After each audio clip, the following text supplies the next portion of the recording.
So I mean, I can talk a little bit about where I've been approaching that problem, and I think it's mostly this is an issue for like VM integration. You don't really need any of that stuff if you're on Kubernetes because KubeDNS is built in and it just works. Oh, caveat there. I'll touch on that in a second. Yeah, There's a specific set of cases. Yeah. Okay. So so for VMs specifically, one of the big problems is that it's really dependent on your what operating system you're using, what image, what version, right? Like it's different depending on your particular VM. So there's no like one size fits all for setting up DNS to route correctly to other services in the mesh.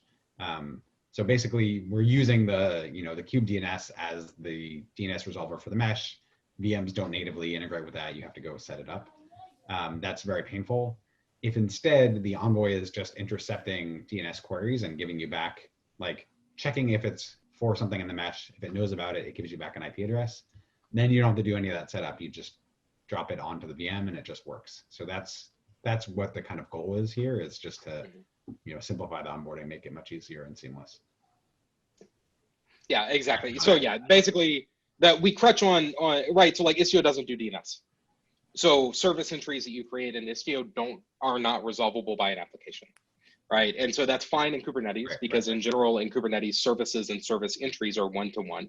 Therefore, Kubernetes makes sure that you have DNS. So the one case that the caveat is, what if I want like a fake name in my mesh that an application could route, that I could direct traffic to, but it resolves to some other thing, right? Yeah. And the answer is like natively, it doesn't resolve. And so this comes up in the mesh on Kubernetes in the mesh use case for cross-cluster traffic. And that's why you see the whole .global suffix in our examples and that stuff is around is to kind of resolve some of these things where we need to be able to create fake names, even inside of Kubernetes, that are resolvable, but are not resolvable via KubeDNS. That's like a point problem that gets way worse when you get into VMs, right? Exactly like Sven described. Yeah, and on multi-cluster specifically, we're actually working with the Kubernetes community on the multi-cluster services that actually will resolve at least that part and get rid of the need for .global. So we were actually joking about it the other day because basically we're renaming .global to clusterset.local. Really, it's the same use case and the same thing.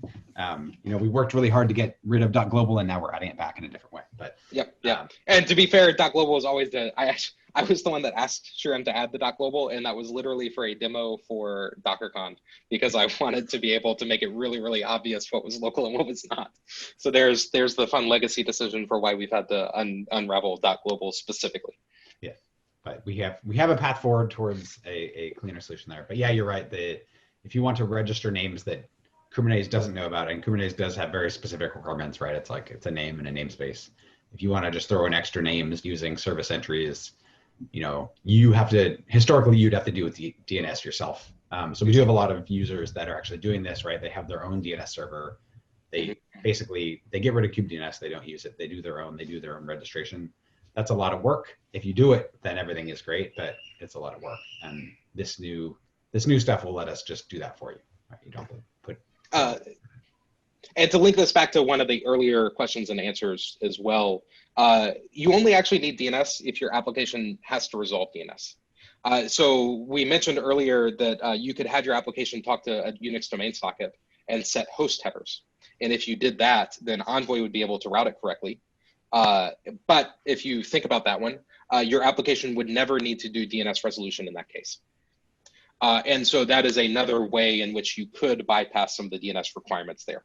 And that would be one way in which you basically entirely delegate all service discovery to Istio. All right, so I have a question for you, Zach. What if I want to do the Unix domain socket thing, but I'm not using HTTP, I'm using TCP? Yep, so that it's the same, you just have to make sure that you have VIPs. For domain, actually, no, there you have to do unique ports, sorry, for domain socket. So you're back to that egress proxy case that we got asked about.